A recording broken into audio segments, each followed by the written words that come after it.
नमस्कार, स्वागत है आपका और मैं हूं आपके साथ लता। बड़ी खबर आपको बता रहे हैं। जी हां, तालिबान के आतंक के सामने मिसाल बना काबुल का आखिरी हिंदू मंदिर के पुजारी राजेश कुमार ने मंदिर छोड़कर जाने से किया इनकार। जी हां, ये कहा गया है पंडित की ओर से कि अगर तालिबान मुझे मार भी देता है तो वो मेरी सेवा होगी। और अब राष्ट्रपति के देश छोड़कर जाने के बाद लोग हिंदू पंडित से सीख लेने की कर रहे हैं बात। तो वहीं तालिबान की नापाक हरकत पर चीन और पाकिस्तान भी बेनकाब होता हुआ दिखाई पड़ा है, क्योंकि तालिबान से फ्रेंडली रिलेशन रखने को तैयार हुआ है चीन। तो वहीं अफगानिस्तान के साथ मिलकर काम करने की पाकिस्तान बात कहता हुआ दिखाई पड़ रहा है। जी हां, एक और जहां तालिबान के अफगानिस्तान में कब्जा करने के बाद से ही वहां पर लगातार अफरा तफरी का माहौल बना हुआ है। तो वहीं एक बार फिर से अफगानिस्तान में सनातन धर्म की ताकत देखने को मिली है, जहां पर तालिबानी आतंक के सामने काबुल का आखिरी मंदिर मिसाल बनता हुआ दिखाई पड़ा है। जी हां,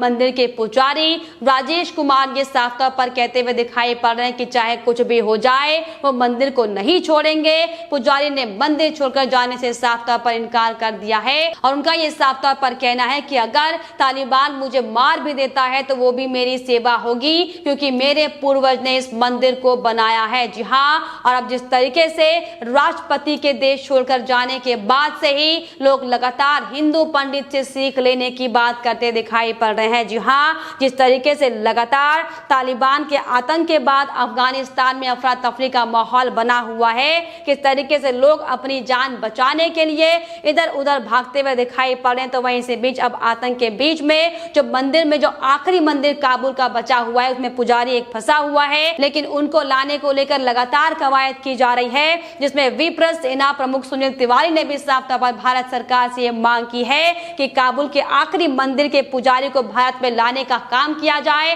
और जितना भी खर्चा आएगा वो उन सेना की ओर से दिया जाएगा। लेकिन साफ तौर पर आपको बताते चले कि पुजारी ने काबुल से जाने से इनकार कर दिया है। उनका साफ तौर पर यह बयान सामने आया कि मुझे कुछ हिंदुओं ने मुझसे काबुल छोड़ने का भी आग्रह किया, लेकिन मेरी यात्रा और ठहरने का भी व्यवस्था किया गया है। लेकिन जिस तरीके से मेरे पूर्वज ने इन सैकड़ों सालों तक इस मंदिर का ख्याल रखा है, अब मेरा फर्ज बनता है कि इस मंदिर का मैं ख्याल रखूं, फिर चाहे उसके लिए मुझे अपनी जान तक क्यों ही नहीं देनी पड़ जाए। जी हाँ, और यही बड़ी वजह है कि अब लगातार अफगानिस्तान में मचे बवाल के बीच में अब सोशल मीडिया में जमकर लोग सनातन धर्म से सबक लेने की बात कहते दिखाई पड़ रहे हैं। लेकिन जिस तरीके से एक के बाद एक तमाम आतंकी हमले और जो आतंकी घटनाएं वहां पर अफगानिस्तान में साफ तौर पर दिखाई पड़ रही हैं कि किस तरीके से महिलाओं के साथ वहां पर बलात्कार किए जा रहे हैं, किस तरीके से मासूमों की वहां पर जान ली जा रही, तो इस पर बात करने की बजाय वहीं दूसरी ओर पाकिस्तान और चीन के भी अपनी उनकी हकीकत साफ तौर पर सामने आ चुकी है,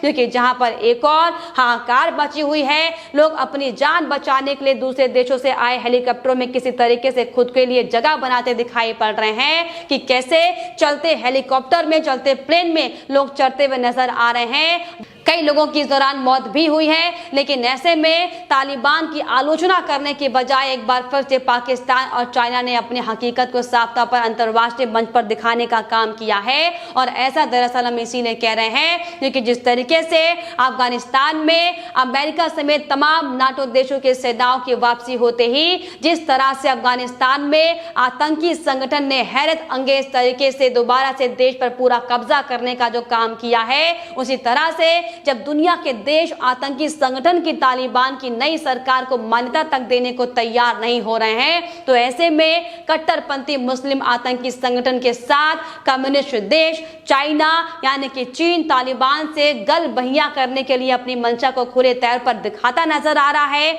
जी हाँ, और ऐसा हम इसीलिए कह रहे हैं कि इन बर्बर हालातों के बावजूद भी चीन तालिबान से फ्रेंडली रिलेशन रखने की बात कहता दिखाई पड़ा है। जी हाँ, दरअसल न्यूज एजेंसी एएफ ने अपने एक ट्वीट में साफ तौर पर इसे सार्वजनिक करते हुए बताया है कि चीन का यह कहना है कि वो अफगानिस्तान के तालिबान के साथ फ्रेंडली रिलेशन विकसित करने के लिए तैयार है। तो वहीं पाकिस्तान ने भी अपनी नापाक हरकत दिखाते हुए अफगानिस्तान में अपनी सकारात्मक भूमिका निभाने की बात कही है और अंतर्राष्ट्रीय समुदाय को अफगानिस्तान के संपर्क में रहने की सलाह दी गई है। जी हाँ, पाकिस्तान के विदेश मंत्री शाह महमूद कुरैशी का दरअसल बयान सामने आया है, जिसमें उन्होंने साफ तौर पर अंतर्राष्ट्रीय समुदाय को अफगानिस्तान के संपर्क में रहने की सलाह दी है और इसके साथ ही पाकिस्तानी विदेश मंत्री ने इस बात पर भी जोर दिया है कि युद्धग्रस्त पड़ोसी देश में राजनीतिक समाधान लाने के प्रयास में पाकिस्तान अपना पूरा सहयोग जारी रखेगा। और यही नहीं, ताजा घटनाक्रम को लेकर भी कई पाकिस्तानी नेता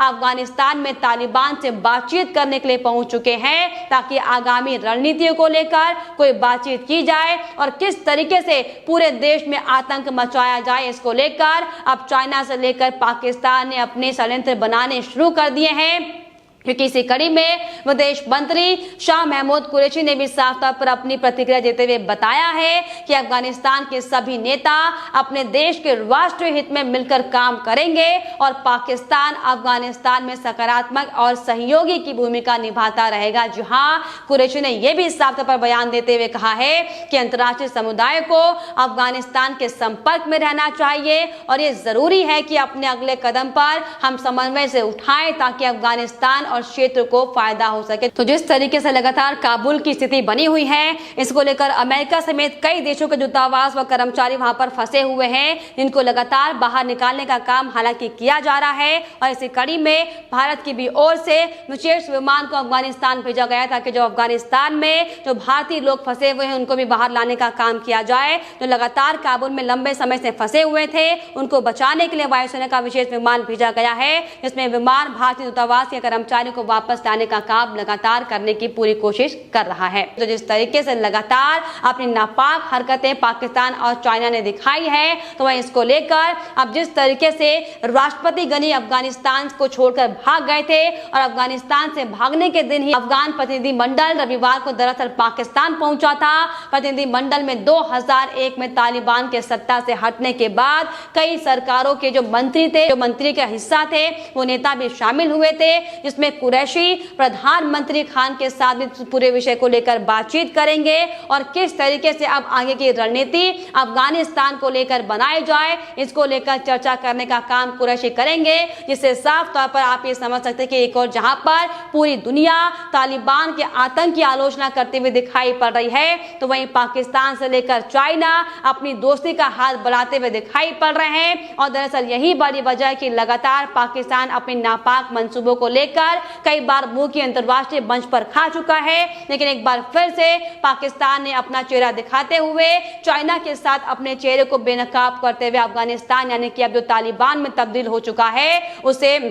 मदद करने को लेकर एक संकेत दिया है। और दरअसल यही बड़ी वजह है कि अब लगातार अंतर्राष्ट्रीय मंच पर चाइना से लेकर पाकिस्तान की लगातार लोग इसको लेकर तमाम तरह की बातें करते हुए दिखाई पड़ रहे हैं, क्योंकि कुरैशी ने साफ तौर पर यह कहा है कि अगले हफ्ते अफगानिस्तान के पड़ोसी देशों से संपर्क स्थापित करने के आदेश दिए गए हैं। लेकिन आपको बता दें कि कोई पहली बार नहीं है जब आतंकी देश तालिबान का समर्थन पाकिस्तान ने किया हो, क्योंकि तालिबान पहले भी कई बार चीन के साथ से लेकर पाकिस्तान के साथ अच्छे रिश्तों की बात कह चुका है। पाकिस्तान और चीन दोनों पीछे से अफगानिस्तान में तालिबान को सपोर्ट करते रहे हैं, ये हम सबको पता है। और लगातार 20 साल अफगानिस्तान में सत्ता से दूर रहे आतंकी संगठन को पाकिस्तान की खुफिया एजेंसी और सैन्य एजेंसियां उनको लगातार ट्रेनिंग से लेकर तमाम हथियार देने को लेकर मदद करती है। और दरअसल यही बड़ी वजह है कि अब जिस तरीके से साफ तौर पर एक बार फिर से तालिबान को लेकर जो पाकिस्तान और चाइना बेनकाब होता हुआ दिखाई पड़ा है,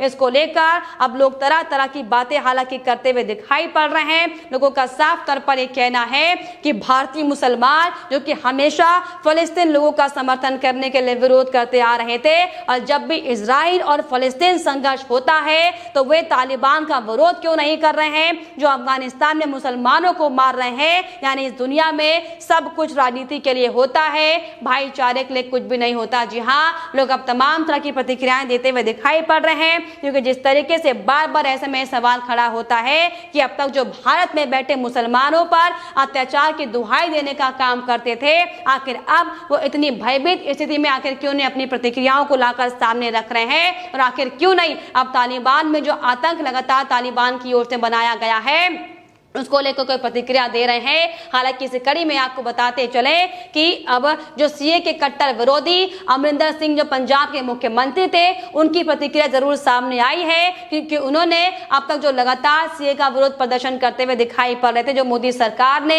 ऐसे बाहरी देशों से जो प्रताड़ित लोग हैं उन्हें नागरिकता देने का काम करने को कहा था, तो उस पर तमाम तरह के सवाल खड़े किए जाते। लेकिन अब आपको बताते चले कि कैप्टन अमरिंदर विदेश मंत्री से लगातार गुहार लगाते दिखाई पड़ रहे हैं और जो हिंदू वहां पर फंसे उन्हें वापस लाने की मांग लगातार की जा रही है। दरअसल यही बड़ी वजह है कि हमारे देश में सिर्फ और सिर्फ मुसलमानों को लेकर राजनीति करने का काम किया जाता है। लेकिन अब जिस तरीके से जो असली हकीकत मुसलमानों की, या यह कहें जो सो कॉल्ड मुसलमान हैं, जो खुद को कट्टर मुसलमान कहते हैं, अब जो किस तरीके से खामोश बैठे हुए साफ तौर पर दिखाता है कि सिर्फ और सिर्फ राजनीति को लेकर, सिर्फ और सिर्फ सत्ता के लालच में तमाम तरह की बयानबाजी की जाती है। क्योंकि अब जिस तरीके से एक के बाद एक जो आतंकी जो दहशत का माहौल तालिबान में बनता हुआ दिखाई पड़ रहा है, इस पर सभी मूक दर्शक बने हुए बैठे दिखाई पड़ रहे हैं। और इसीलिए दरअसल यही बड़ी वजह है कि अब लोग तमाम तरह की बातें सोशल मीडिया पर करते हुए दिखाई पड़ रहे हैं। लोगों का साफ तौर पर यह कहना है कि अगर भारतीय मुसलमान कहते हैं कि तालिबान अफगानिस्तान के लिए अच्छा है